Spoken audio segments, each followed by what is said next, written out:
biar terasa suasana kebatinannya, karena kami nggak mengada-ada gitu.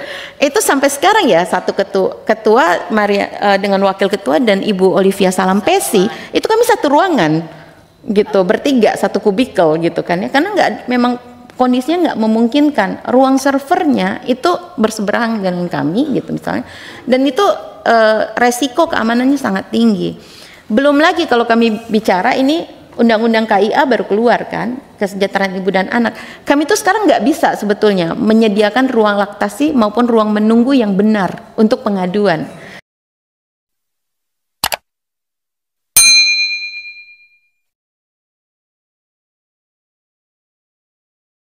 Izin Pak Ketua, izin dikit lagi. Karena ini menarik sekali pembahasannya LPSK ini terkait dengan retribusi. Ini nanti saya perpanjang lagi nih 15 menit. 2 menit saja, tak perlu perpanjang. 2 menit, 1 menit, sorry. Izin pimpinan. Jadi yang saya maksudkan tadi adalah restitusi itu kan memang pihak ketiga yang menyiapkan. Tetapi bagi mereka pihak ketiga yang tidak memiliki kemampuan, ada namanya kompensasi itu. Nah, kompensasi itu apakah pernah dialami oleh LPSK? Bagi mereka yang tidak mampu, peran LPSK untuk menyampaikan bahwa ketidakmampuan ini negara memang harus menyiapkannya. Nah, di mana perannya Pak LPSK dalam hal ini memberikan kompensasi, negara dilihat dari tugas dan fungsinya LPSK di situ. Itu aja kira-kira. Pak Ketua, nanti biar disampaikan, dijelaskan di pengawasan saja. Karena mengingat terima kasih kita. Pimpinan. Nggak apa-apa ya Pak Supri ya? Oh siap. Ibu singkat ya, silakan. Saya coba singkat, Bapak Pimpinan. Terima kasih atas kesempatannya. Yang pertama, saya mungkin nanti tidak bisa menjawab semuanya satu persatu, tapi untuk Pak Habibur Rahman, terima kasih untuk mengingatkan terkait dengan KUHAP, Komnas Perempuan karena tahun ini menjadi koordinator dari kerjasama untuk pencegahan penyiksaan bersama Komnas HAM, Komisi Perlindungan Anak Indonesia, KND, Komisi Nasional Disabilitas, Ombudsman, dan juga LPSK.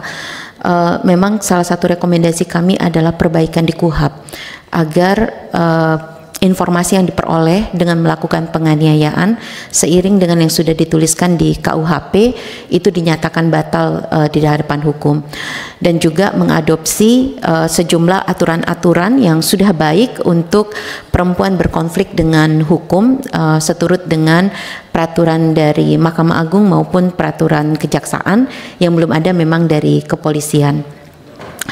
Yang kedua, Ibu Bapak sekalian, sebetulnya kalau dilihat postur dana Komnas Perempuan, setiap tahun anggaran kami itu membutuhkan tambahan dari hibah sekitar 11 M bahkan dicarikan. Dan dengan 11 M itu meskipun ada kenaikan di tahun 2024 yang berjalan ini seperti tadi saya sampaikan, naiknya 37 memang, tapi karena itu kan untuk perbaikan gedung Pola sebagai ruang kerja Komnas Perempuan, tambahan karena ada kenaikan honorarium yang memang sudah di bawah UMR dan lain-lain, itu akibatnya porsi anggaran negara untuk program Komnas Perempuan hanya 22%. Jadi ini akan kejadian serupa nanti di tahun 2025. Ini mengapa permohonan tambahan saja gitu untuk program itu menjadi 16 M supaya kami tidak usah mencari hibah di tempat lain gitu, karena sekarang ini dalam proses yang buat kami selalu kan ditanyakan ya, saya ingat Mbak Rizky, Bapak Ibu sekalian di sini, ini nanti kemandiriannya gimana, masa didukung sama negara cuma 2 M tahun 2024 ini kan extraordinary gitu, kemudian meskipun kelihatannya besar 3 bulan sekian. Kalau publik yang tidak tahu selalu marah-marah ke Komnas Perempuan, ini udah gede banget kok tetap nggak kerja gitu, padahal uangnya tuh dikit banget untuk program itu sendiri gitu. Nah, bahkan buat kami di Komnas Perempuan, Bapak Pimpinan, tahun lalu kami sudah menyampaikan perbaikan gedung Pola yang merupakan gedung sejarah yang dulunya ditempati oleh LPSK ya, itu kan nggak bisa diubah, karena itu kami butuhnya lebih besar dari yang diberikan tahun 2024 ini, yaitu sebesar hampir 7 M, dan harusnya ada tambahan 5 M lagi supaya dia bisa diakses sampai ke lantai 6, karena lantai 1 sampai lantai 5 di Bakamla gitu, tapi stop di situ liftnya. 5 ke 6 nggak bisa naik kami, kan gimana caranya, kami juga bingung gitu. Nah terus kami dikasih tahu gini, oh ya nanti ditambahin tahun 2025, terus tiba-tiba nggak ada tambahannya, kami juga bingung kan ya.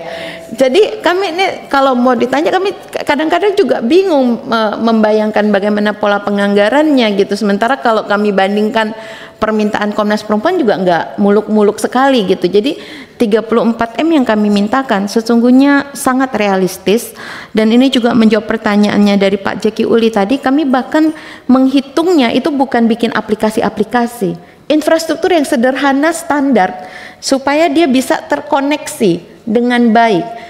Kami dikasih PN tentang sistem peradilan pidana terpadu dan juga penanganan kekerasan terhadap perempuan berbasis kepulauan di era digital. Tapi Komnas Perempuan sendiri perangkatnya, bahkan websitenya itu ketinggalan 8 generasi. Sehingga kalau kadang-kadang saya pikir gitu ya, kalau boleh disampaikan waktu saya pikir Komnas Perempuan itu bukan karena nggak dihack gitu, tapi hackernya aja kasihan gitu. Untuk ngehack aja kasihan kan gitu jadinya. Nah saking lemahnya itu. Terus gimana membuat pertemuan yang lalu kami menyampaikan catatan tahunan Komnas Perempuan yang merupakan kompilasi data nasional yang sampai sekarang menjadi satu-satunya rujukan data nasional. Tapi itu dilakukan semi manual karena nggak terkompilasi semuanya, nggak bisa ada. Ini kan aplikasi tertentu, dia bisa memudahkan kerja kita dalam agregasi data gitu. Nah sesederhana itu aja kami nggak punya. Sampai pada titik tertentu saya bilang ini kayaknya kita harus bilang nih, catatan tahunan tolonglah dibuat oleh orang lain saja gitu. Karena kalau mengandalkan Komnas Perempuan dengan semi manual seperti ini sebetulnya dia tidak visible. Apalagi mengejar keinginan sistem peradilan pidana terpadu teknologi informasi yang dilakukan antara kepolisian, kejaksaan dan Mahkamah Agung. Jadi kalau tidak diperkuat infrastrukturnya, maka dia akan betul-betul ketinggalan. Bapak Ibu sekalian, kalau boleh saya ingin sekali mengundang Ibu Bapak ke Komnas Perempuan biar terasa suasana kebatinannya, karena kami nggak mengada-ada gitu. Itu sampai sekarang ya, satu ketua Maria dengan wakil ketua dan Ibu Olivia Salampesi itu kami satu ruangan gitu, bertiga satu kubikel gitu kan ya, karena nggak, memang kondisinya nggak memungkinkan, ruang servernya itu berseberangan dengan kami gitu misalnya, dan itu resiko keamanannya sangat tinggi. Belum lagi kalau kami bicara ini undang-undang KIA baru keluar kan, kesejahteraan ibu dan anak. Kami tuh sekarang nggak bisa sebetulnya menyediakan ruang laktasi maupun ruang menunggu yang benar untuk pengaduan. Jadi kalau tadi ditanya sama Mbak Rizky berapa ya, kami pernah membuat kajian. Kalau untuk satu kasus di Jakarta, kasus biasa-biasa aja itu sekitar 20-25 juta. Daerah Jabodetabek biasa-biasa saja gitu. Karena kan Komnas Perempuan bukan yang melakukan penanganan langsungnya, tapi kami harus memastikan mengantarkannya dan seterusnya itu, dan sampai dia mendapatkan layanan konseling yang utama selain layanan psikis dan lain-lain itu. Tapi kalau di daerah seperti NTT, di daerah Kalimantan, daerah kepulauan lagi pastinya akan lebih mahal lagi karena biaya transportasinya. Apalagi kalau seperti Pak Adang dan kawan-kawan di kepolisian tahu bahwa wilayah administratif dengan wilayah hukum ini berbeda, sehingga kalau wilayah administratifnya ngeluarin hukum lintas wilayah hukum itu bisa jadi temuan BPK, itu masalah yang lain lagi. Yang buat Komnas Perempuan saat ini kami sedang mengajukan agar menjadi usulan di dalam rancangan undang-undang kepulauan, agar dibayangkan ini urusan administratif, wilayah administratif dan wilayah hukum. Nah, kami juga membayangkan tadi tentang pelatihan untuk undang-undang tindak pidana kekerasan seksual, itu perlu ada pedoman standar minimum kompetensi yang dipahami oleh semua aparat penegak hukum dan lembaga layanan. Nah, ini yang sedang kami perjuangkan dengan penambahan di dalam program prioritas lembaga yang kami ajukan di dalam kesempatan ini. Yang terakhir dari Pak Supriyansa, terima kasih sekali karena tadi mencoba membayangkan peluang-peluang yang ada. Komnas Perempuan selain tadi dengan peraturan presiden sebetulnya menggunakan amanat di Undang-Undang Nomor 7 Tahun 84 tentang ratifikasi konvensi menghapuskan segala bentuk diskriminasi terhadap perempuan. Pada pasal 2 konvensi tersebut yang sudah menjadi undang-undang kita memang diamanatkan untuk membuat sebuah mekanisme khusus yang memungkinkan percepatan penghapusan kekerasan terhadap perempuan maupun diskriminasi. Nah, inilah sebetulnya lain yang dilakukan. Dan Komnas Perempuan di dalam Undang-Undang Tindak Pidana Kekerasan Seksual disebutkan sebagai meskipun tidak nomenklaturnya Komisi Nasional Anti Kekerasan Terhadap Perempuan, seperti juga tidak disebutkan Komisi Nasional Hak Asasi Manusia. Itu ada pasal yang memang langsung menyebut bahwa undang-undang ini dipantau oleh lembaga-lembaga HAM, termasuk diantaranya yang spesifik tentang kekerasan terhadap perempuan.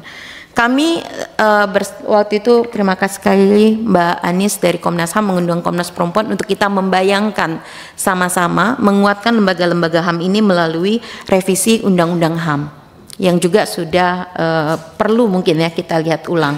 Yang kedua yang pernah jadi kontestasi besar, RUU Kesetaraan dan Keadilan Gender, tapi itu akhirnya di drop di 2 periode yang lalu dari DPR RI karena saking terkontestasinya. Jadi belum sampai ngomong ke lembaga Komnas Perempuannya keributan soal apa yang dimaknai keadilan dan kesetaraan gender. Jadi kami juga memahami komplikasi untuk membuat undang-undang baru. Tapi seandainya tadi ada celah, kata Pak Supri adalah di mana tapi tidak terpisahkan tetap di Komisi 3-nya meskipun mungkin tidak melalui perubahan undang-undang terlebih dahulu. Dan bagi kami ini akan menjadi seperti yang saya sampaikan di pertemuan yang lalu, menjadi legacy yang sangat penting dari Komisi 3 sebagai pernyataan bahwa memang penghapusan kekerasan terhadap perempuan itu bagian yang tidak terpisahkan dari penegakan hak asasi manusia, agar dia juga tidak langsung karena perempuan dipindahin ke komisi soal perempuan gitu kan, karena itu ada kecenderungan lainnya juga gitu, langsung dilempar gitu ke sebelah.